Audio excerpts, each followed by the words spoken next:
Nos encontramos nuevamente en este programa Lumen Veritatis, la luz de la verdad. Y estamos aquí tratando de esta materia tan importante que es la materia de los sacramentos. Y yo comienzo por saludar a todos y a cada una, a todos y cada uno, y pedir las gracias de Dios por medio de María Santísima para que profundicemos bien en esta materia tan importante. Los sacramentos de la Santa Iglesia Católica, Apostólica y Romana son sacramentos que tratan de nuestra vida sobrenatural, a nuestra vida cristiana, y fueron instituidos por nuestro Señor Jesucristo, como nos enseña la teología, como nos enseña la doctrina católica, como nos enseña el catecismo.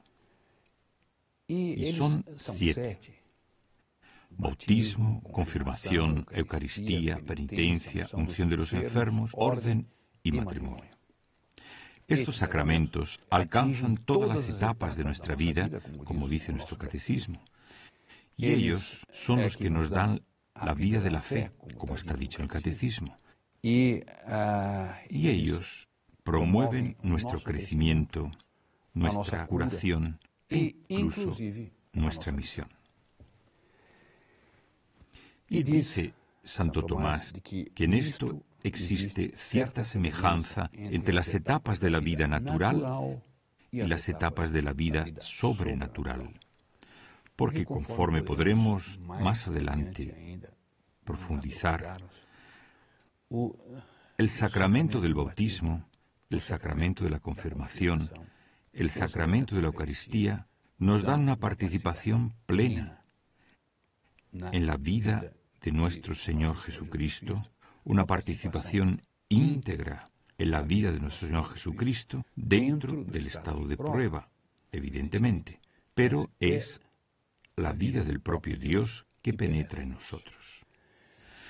Es una verdadera maravilla esto que sucede en este momento del bautismo. Nuestro bautismo trae una transformación tan grande nuestra que es un milagro aún mayor de lo que si consiguiésemos, por un don especial, dar a una hormiga una participación en la vida humana. O incluso podría no ser una hormiga, podría ser algo superior a una hormiga, una ardilla, un gato, un perro. Si consiguiésemos hacer que un perro, un gato, una ardilla pensasen como el hombre, conversasen con nosotros, ¿cuántas veces sucede esto? Estamos en una escena donde está un perro con su dueño o con su dueña, y el perro tiene sus manifestaciones propias a un animal. Y se ve aquel empeño que tiene el dueño, que tiene la dueña, de enseñar algo al perro para hacerlo aproximarse un poco más de las reacciones humanas, para hacer que él tenga movimientos, tenga sentimientos y tenga expresividades hasta parecidas a las humanas. Y es un esfuerzo enorme para conseguir sacar algo de un perro. A veces hasta incluso un gato, cuando se acaricia un gato y se quiere hacer que él tenga una cierta reciprocidad de cariño del que tenemos con él. Y muchas veces el gato no corresponde a lo que nosotros quisiéramos. Y a veces, en vez de un cariño, el gato nos da un arañazo y nosotros quedamos enfadados con él. Pero si consiguiésemos transmitir nuestras impresiones, nuestras reacciones, sobre todo nuestro pensamiento y nuestra forma de hablar, si yo consiguiese en el trato con un animal, con un gato, con un perro, si consiguiese arrancar de él una palabra, un gesto, una actitud que me significasen vida humana, sería una maravilla. Cuando los amaestradores consiguen hacer a los perros sentarse y con su patita derecha o izquierda, moviéndose, dar a entender que parece que él comprendió lo que se decía, es aquella alegría. Cuando el perro está amaestrado hasta el punto de asustar al ladrón o hasta el punto de asustar a un agresor, es la alegría de su dueño. Pero esto no es nada, y no sería nada cerca de poder transmitir la propia vida a un perro. Transmitir la vida humana a un perro sería algo estupendísimo, de abismar. Pues bien, en sí sería absolutamente nada cerca de lo que sucede con el bautismo. El bautismo se da algo de impresionante, de extraordinario, porque el bautismo hace que la vida de Dios, la propia vida de Dios, pase para el fondo de la criatura humana, del alma humana, y es el alma humana que participa de la naturaleza divina. Nosotros, mirando para la naturaleza, vemos los varios grados que Dios puso en ella. Vemos los minerales. Los minerales de sí no tienen vida ninguna. Los minerales representan algo de Dios, claro. Todo lo que existe representa algo de Dios. Los minerales representan esta eternidad, esta solidez, por tanto, este aspecto eternidad de Dios. Si bien que no tengan vida, por ejemplo, será una piedra, será una montaña, será un glaciar, será una cascada de agua, aunque se mueva, pero es pura ley de la gravedad. Será el mar. El mar tiene sus movimientos también, más producto del viento, de estos y otros factores, más el agua, la piedra, el acero, el hierro, el calcio, son minerales y no se mueven, no tienen vida. Ya los vegetales, sí, los vegetales ya poseen movimiento y ellos se mueven ora para acá, ora para allá, dependiendo de cómo sean plantados y dependiendo de cómo están a la búsqueda del sol, porque todos los vegetales tienen en sí este movimiento que en griego se llama heliotropismo. Es ese movimiento a la búsqueda del sol. Los vegetales poseen esta capacidad de tirar de la tierra, tirar del agua, los elementos necesarios para su desarrollo. Y por tanto, los vegetales tienen vida, si bien que no poseen este movimiento libre que tienen los animales. Los animales, ya además de tener vida, ya se mueven y tienen sensibilidad. La vida animal es especialísima en relación a la vegetal. Yo puedo perfectamente dar un puntapié en un árbol, mas yo no puedo dar un puntapié en un animal sin correr el riesgo, dependiendo del animal, de recibir una respuesta a veces de mayor de la que yo di. Esta es ya la vida animal, con su sensibilidad, con sus movimientos, con la propia vida del animal. Minerales, vegetales, animales, tenemos enseguida el hombre. Y el hombre, nosotros sabemos, tiene su vida animal y tiene su vida espiritual y tiene alma. Los animales no tienen alma. Y en la vida humana encontramos esta maravilla que es la inteligencia, la voluntad y la sensibilidad del alma que aproximan el hombre mucho de Dios. Por encima de los hombres tenemos los ángeles. Este es otro plano de la creación, el quinto plano de la creación. Y por encima de los ángeles, que son puros espíritus y que tienen una vida pura y simplemente espiritual, son inteligencia, voluntad y sensibilidad angélica. Por encima de los ángeles tenemos nada más y nada menos que la maravilla de la vida de la gracia. La gracia es un don de Dios gratuito, que da al hombre y al ángel la posibilidad de participar de la vida divina. La gracia nos pone en conexión con la vida divina. La gracia es la propia vida divina en semilla dentro de nosotros. Ella se transformará el momento en que lleguemos a la eternidad en visión beatífica. Y esta gracia nos conduce a esta participación de la vida divina. Y ella está colocada entre el quinto plano, que es la creación de los ángeles, y el séptimo plano, que es la unión hipostática. Porque en nuestro Señor Jesucristo nos encontramos esta unión de la naturaleza humana con la naturaleza divina en una sola persona. Ahora bien, introducir la vida divina en una criatura como la humana o como la angélica es un milagro y es un acontecimiento que no puede ser mayor. Es impresionante lo que sucede en la línea de transformación del alma humana o del ángel en sus naturalezas cuando reciben la participación en la vida divina. Ahora bien, esta participación en la vida divina se hace a través de los sacramentos. Y nosotros comenzamos, por tanto, en este momento, a penetrar en este universo de la vida divina participada por el hombre a través de la gracia.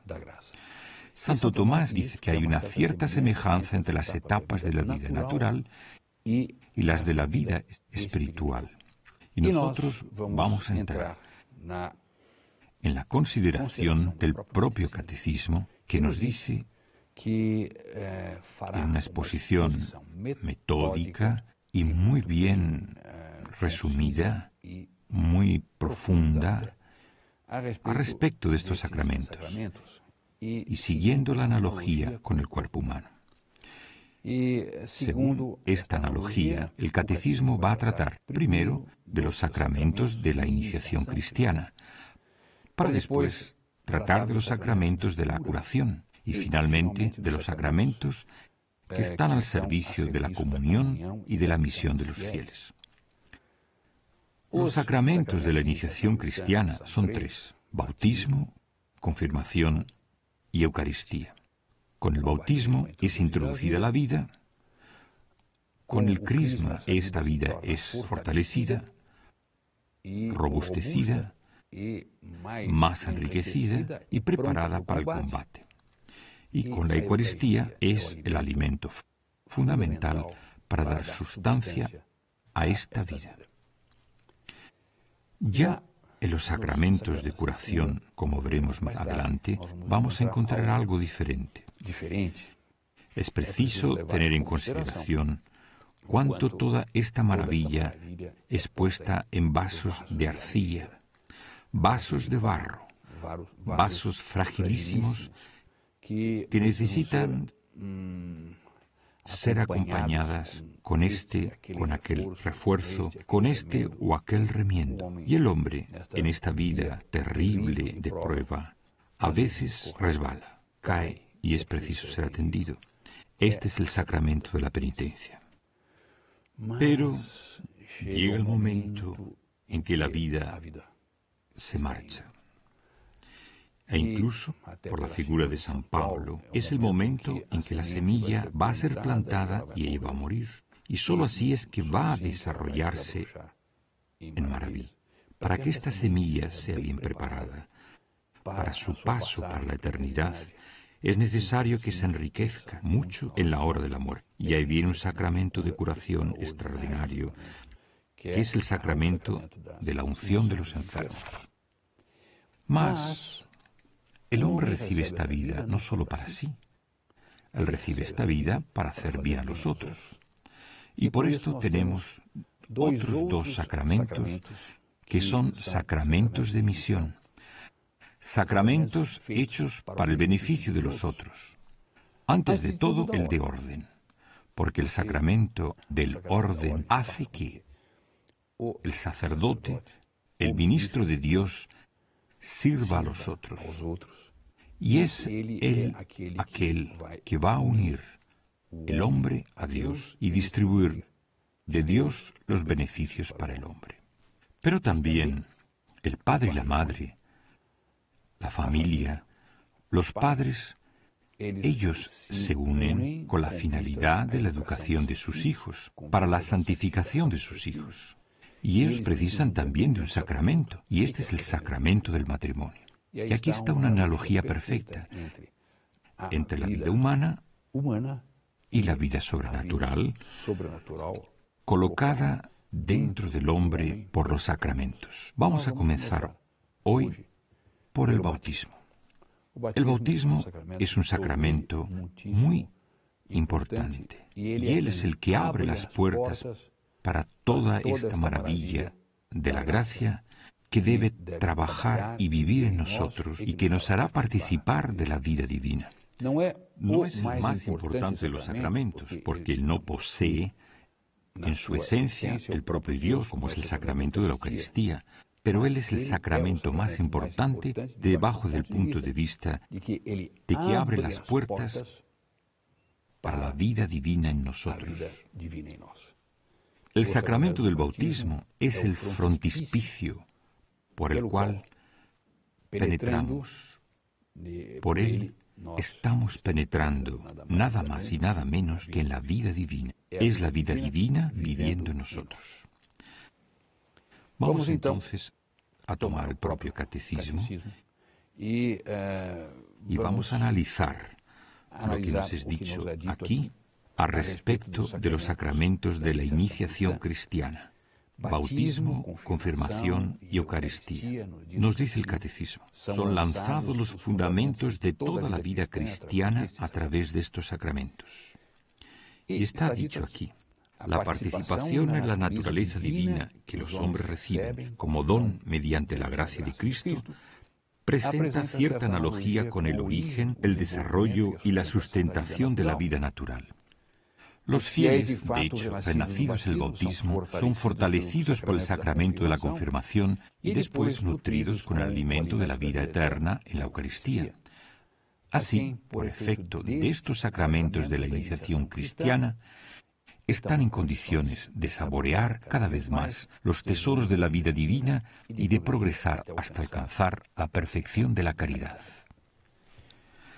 Maravilla es asistir al nacimiento de un niño. El niño nace, viene al mundo, llorando a veces, etc. Una criatura humana estupenda, porque de ahí todo puede suceder. ¿Quién podría imaginar que, naciendo así un rey, así nace un emperador, así nace un papa, así nace un pobre que pide limosna en la calle? Todos nosotros nacemos porque somos concebidos por una acción humana, más, sobre todo, por una acción divina, porque es el alma creada por Dios e infundida en nuestra primera gestación. Allí está, por tanto, una obra de Dios extraordinaria. Cuánto y cuánto se esfuerzan los hombres para llegar a una cierta proximidad de la creación de la naturaleza humana. Es prácticamente imposible, porque un robot, ¿qué inteligencia autónoma tiene un robot? ¿Qué posibilidad tiene un robot de conversar conmigo? ¿Cómo conversaría un niño que se desarrolló enteramente en ella la razón humana? Ella ya es inteligente, ella ya habla, ella me hace preguntas. Imagínense un robot si me iría a preguntar: ¿Por qué apretando un interruptor de una cierta pared se enciende la luz? ¿Y por qué, apretando el sentido contrario, se apaga la luz? Aquel deseo que el niño tiene de saber no lo tiene un robot. No hay robot que tenga, y esto es imposible. ¿Cómo transferir la razón humana? Es imposible. Y por tanto, este encanto que se tiene con la criatura humana, por ver esta vida natural, esta vida racional desarrollarse en ella, pues bien, este modo con que el niño va siendo constituido, teniendo vida y manifestando esta vida cuando nace, y sobre todo manifestando esta vida racional cuando conversa, esta vida es mero símbolo de la otra vida. La otra vida es muy superior. Es de esta que estamos tratando, que es la vida sobrenatural, y esa es la que se introduce en el alma con el bautismo, que se fortalece con el crisma y que se robustece teniendo en vista la resurrección final, teniendo en vista la vida eterna, que es la Eucaristía. Es una pena que en los días de hoy, tan llenos y embebidos de relativismo, tan empapados de materialismo, estos días, que son más días de tinieblas que días de luz, no es en vano que estamos en un programa cuyo nombre es Lumen Veritatis, porque este programa quiere justamente hacer comprender cuánto esta luz, que es la luz por excelencia, que es el propio Dios, penetra en el fondo de nuestras almas con la acción de los sacramentos y se desarrolla, se amplía, se va haciendo cada vez más robusta y nos va haciendo cada vez más semejantes a Dios. Va haciendo cada vez que participemos de esta plenitud de Dios. Lumen Veritatis, luz de la verdad, luz que nos lleva a comprender más allá de nuestras capacidades naturales las maravillas de la revelación. Nos lleva a comprender las maravillas de Dios, nos lleva a comprender las maravillas de lo sobrenatural. Nosotros estamos en esta tierra de paso. No somos eternos aquí. Volviendo a la imagen que nos da San Pablo de una semilla, somos como que semillas plantadas y que mueren para dar un verdadero brote, un verdadero tronco, profundas raíces, un verdadero árbol completo con todos sus frutos. Nuestros frutos son frutos de eternidad. Fuimos llamados a dar nuestras flores, nuestros frutos en la eternidad. Esta tierra está aquí de paso. Y estando aquí de paso, es necesario que tengamos la compenetración de que nuestro fin último no se cumple en este mundo, y que más importante que nuestra propia vida natural, más importante es nuestra vida sobrenatural, y esta es la vida divina. Sobre esta vida divina nos dice Santo Tomás que una gota, ¿cuántas veces no hemos visto gotear un remedio en un copo de agua, o en fin, tomar unas gotas cualquiera directamente? Para eso existe el cuentagotas.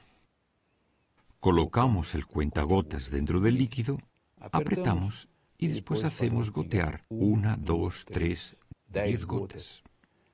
Santo Tomás nos dice esto: una gota de gracia vale más que todo el universo creado. Así, es necesario que sepamos dar importancia a este universo magnífico, que no es una gota, es un universo muy superior al universo que nosotros vemos y en el cual nos movemos y que palpamos, y que es el universo sobrenatural, es el universo de la vida divina. Sepamos dar a nuestros hijos, a nuestros amigos, a aquellos con los cuales convivimos y a nosotros mismos esta convicción. Vida sobrenatural es más importante que todo.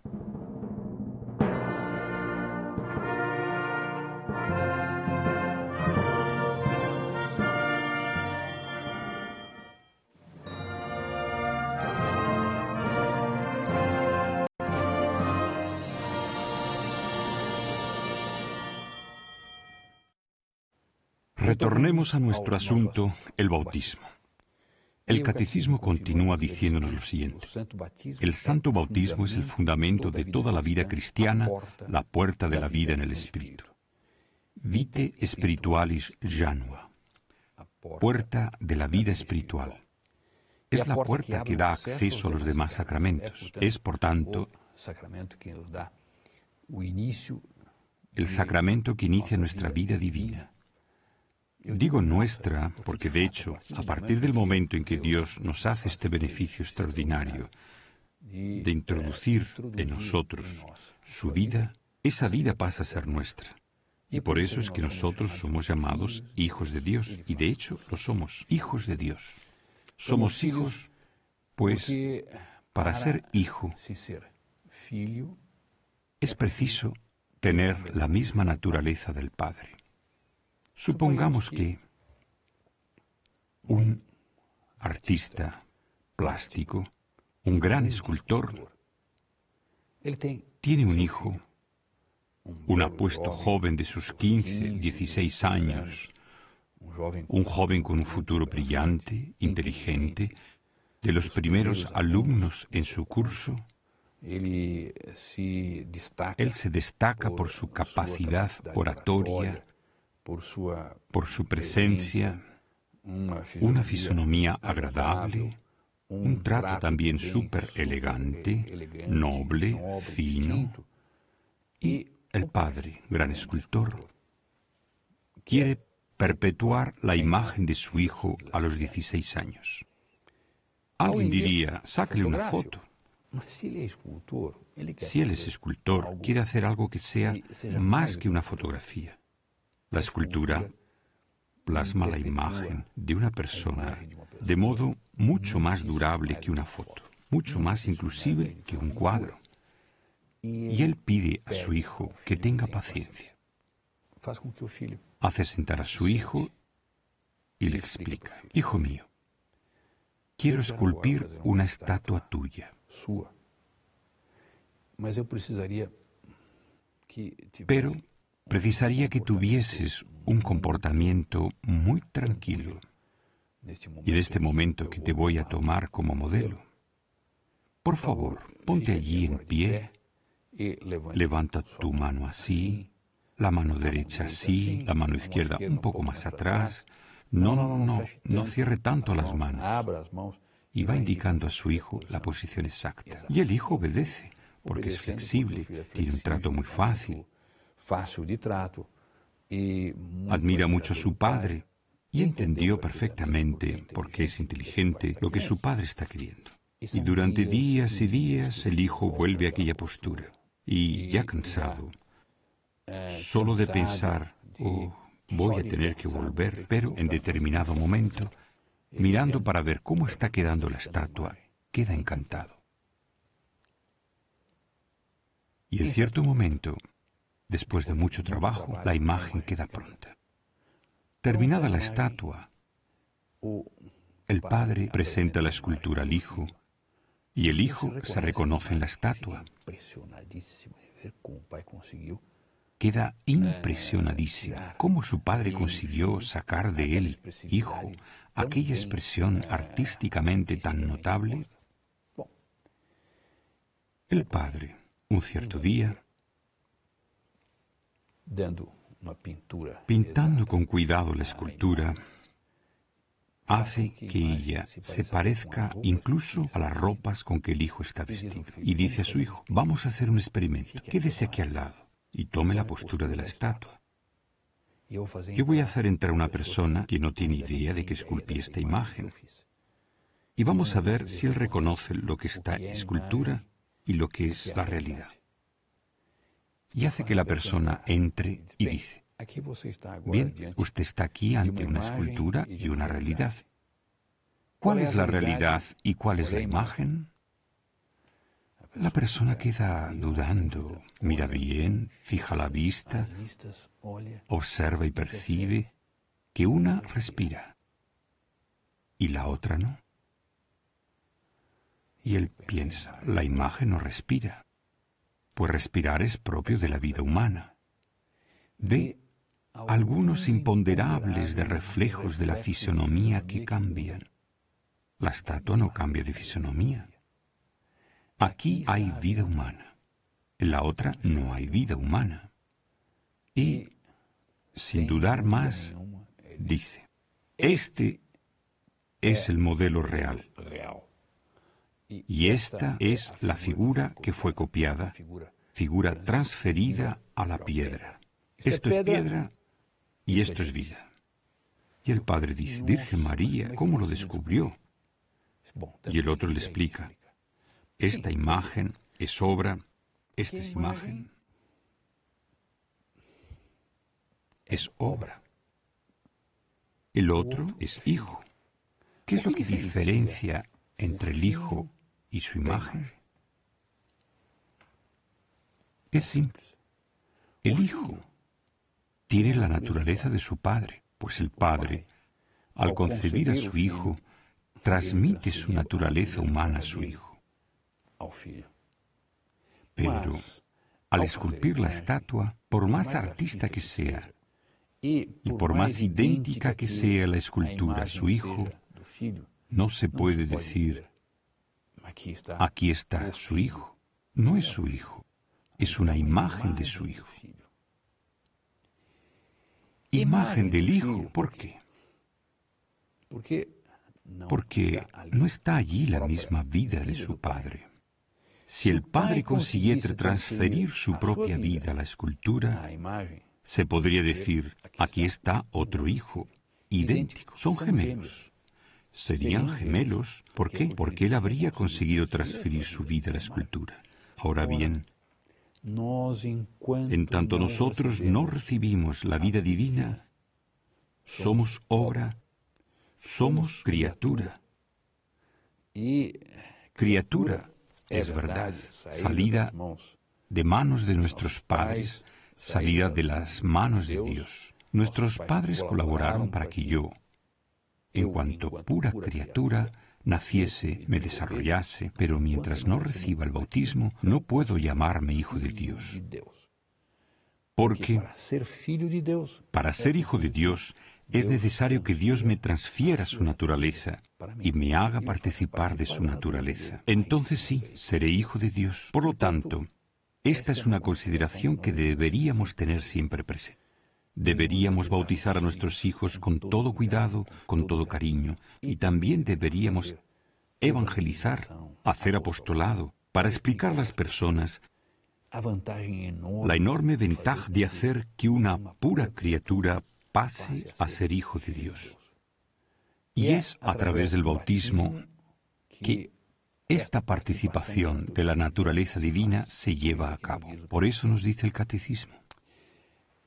Por el bautismo somos liberados del pecado y regenerados como hijos de Dios.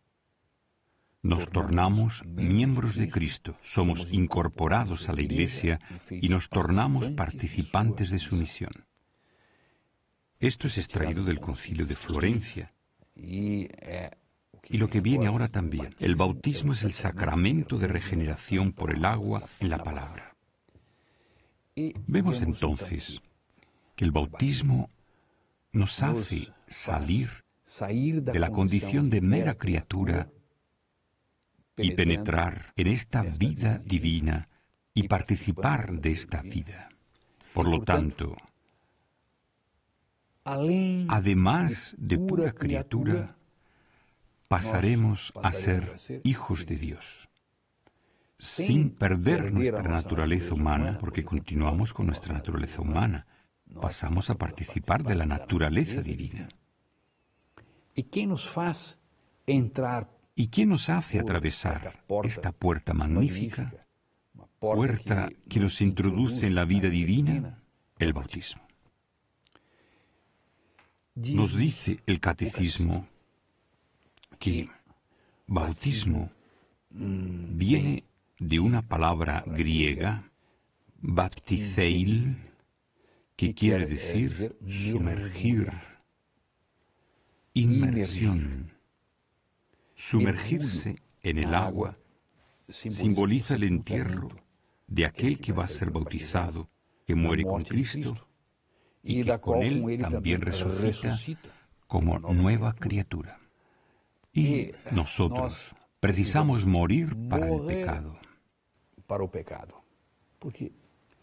Esta es una reflexión que deberían hacer todos los padres, todas las madres. El apóstol ya tiene bien clara esta noción, pero los padres deberían tener esto muy presente.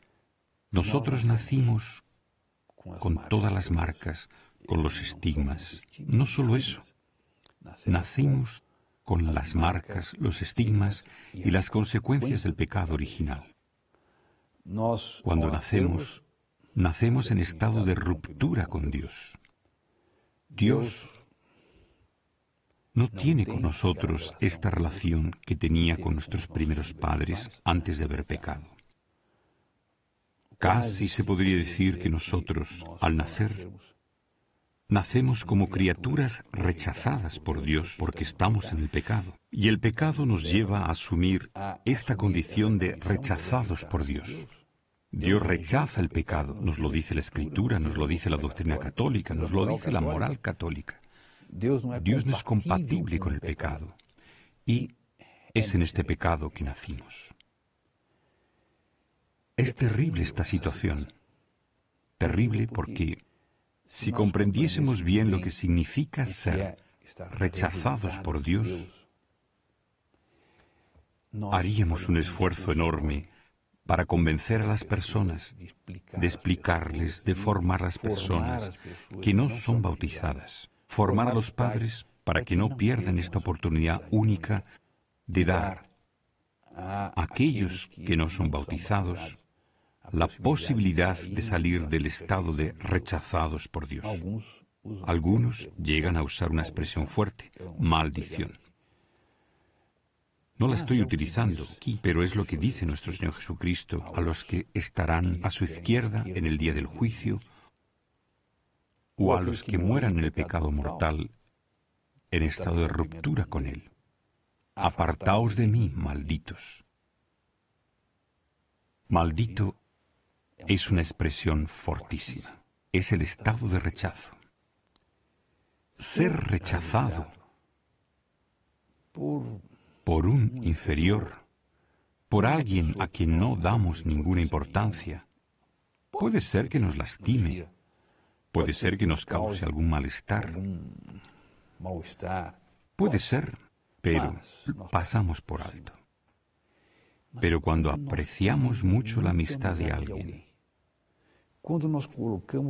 cuando colocamos toda nuestra esperanza en la amistad de alguien, y esa persona nos dice, no le estimo, no le quiero, le rechazo, eso produce en nosotros un choque, un dolor. Ahora, imagínense que esta persona no es uno cualquiera, sino el propio Dios, aquel para quien fui creado, aquel en que pongo toda mi atención en el momento que abandono esta vida y mi alma tiene sed, aunque de modo inconsciente, de manera implícita, pero mi alma tiene sed de esta felicidad eterna y ser rechazado por Él, no, eso no. Eso es algo que nos tritura por dentro. No deseo para nadie ese rechazo. Ese rechazo de Dios es el mayor tormento que pueda existir. Sabemos esto por la doctrina católica. En el infierno, claro, se sufre y mucho, con las penas del infierno o con todos los tormentos que los propios demonios nos infligen.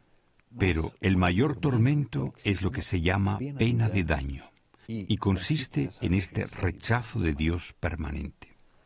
Ahora, estando nosotros, por el pecado original, en estado de pecado, porque nacemos con las marcas y las consecuencias de ese pecado, estamos en estado de rechazo de Dios.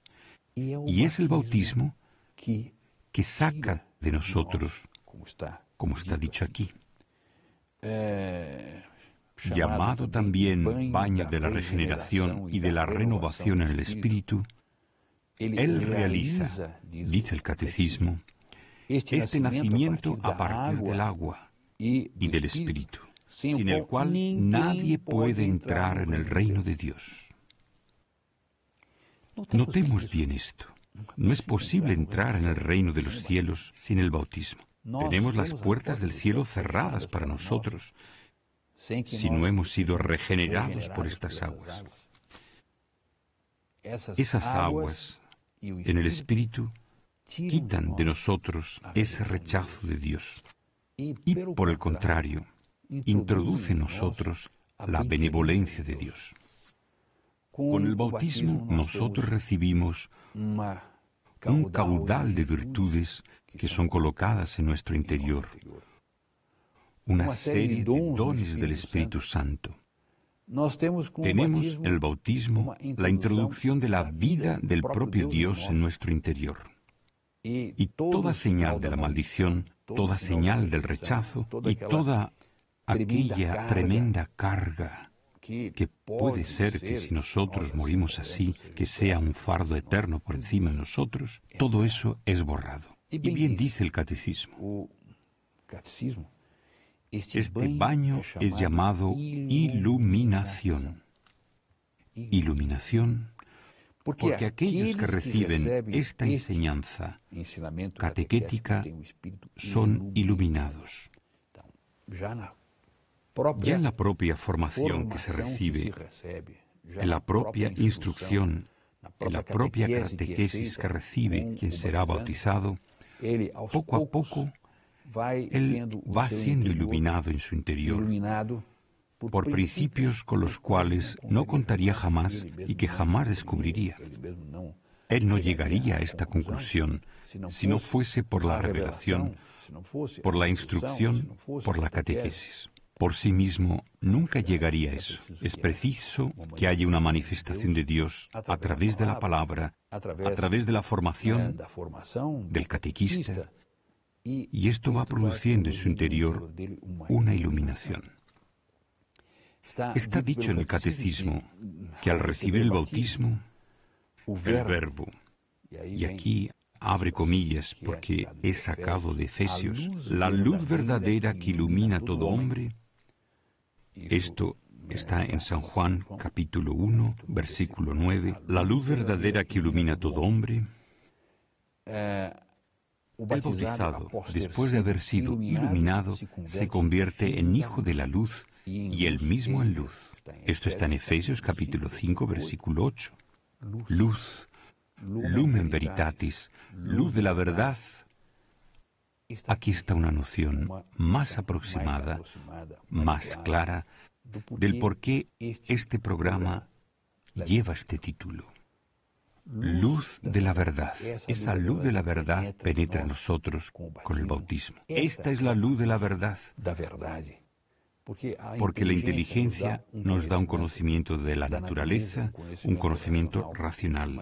Pero este conocimiento que nos trae la fe y que sobre todo nos traerá la visión beatífica, este conocimiento se llama lumen veritatis. San Gregorio Nacianceno trae una afirmación sobre el bautismo, está incluida en nuestro catecismo, está transcrita en nuestro catecismo, bellísima. San Gregorio nos dirá, el bautismo es el más bello y más magnífico don de Dios. El más bello y más magnífico don de Dios. Lo llamamos de don, gracia, unción, iluminación, vestidura de incorruptibilidad, baño de regeneración, sello y todo lo que hay de más precioso. Él va a decir don. Don porque es conferido a quienes nada traen. Nosotros cuando somos bautizados no llevamos nada, al contrario. Si llevamos, y vamos a considerar lo que llevamos aquello que algunos llaman de maldición, ese rechazo de Dios. Llevamos ni más ni menos que a veces crímenes, pecados, miserias, en fin, cuánta locura podemos llevar al bautismo. Pues bien, en el bautismo todo esto, como veremos, es borrado, todo esto es regenerado, todo esto es lavado, todo esto es transformado. Es lo que llevamos. Lo máximo que podemos llevar es eso. Dice aquí, don porque es conferido a quienes nada traen, gracia porque es dada hasta los culpados. Y es verdad, es una gracia que es dada a quienes son culpables, porque todos los pecados, el bautismo, son borrados.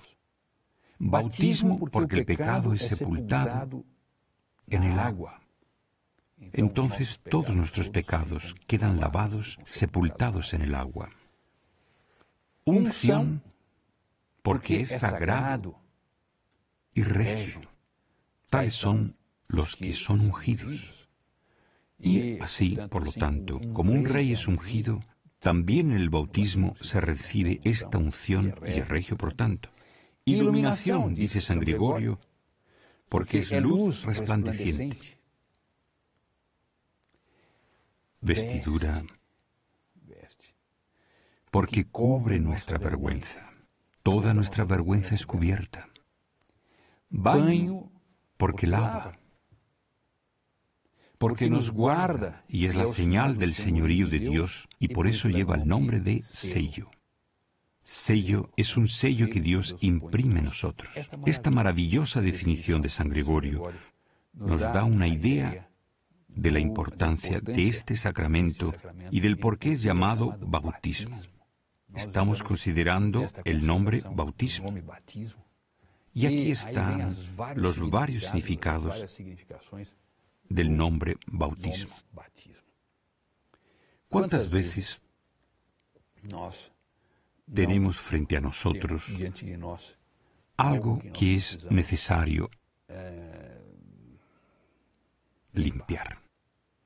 Será un pañuelo que se ensució en una circunstancia cualquiera. Será nuestra ropa. Será un mantel que cubría una mesa.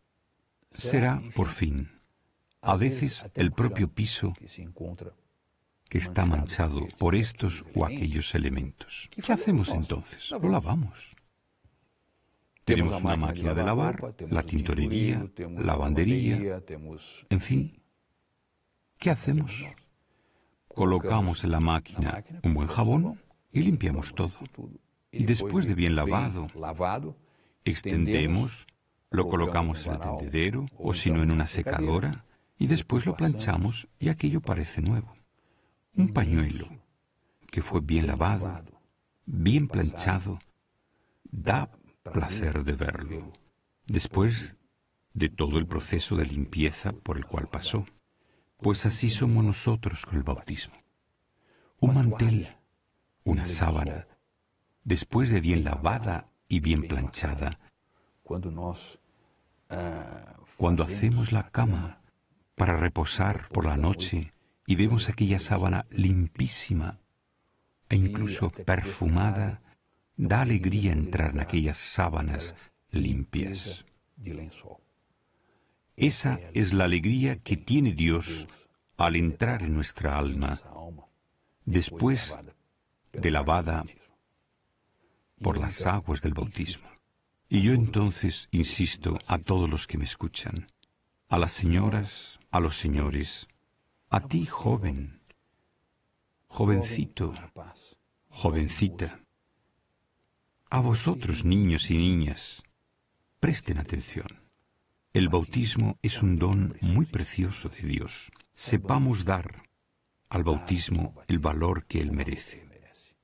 Y así estaremos confiriendo un valor que es indispensable conceder a algo que es el don más precioso que podamos recibir en esta vida, ser bautizados.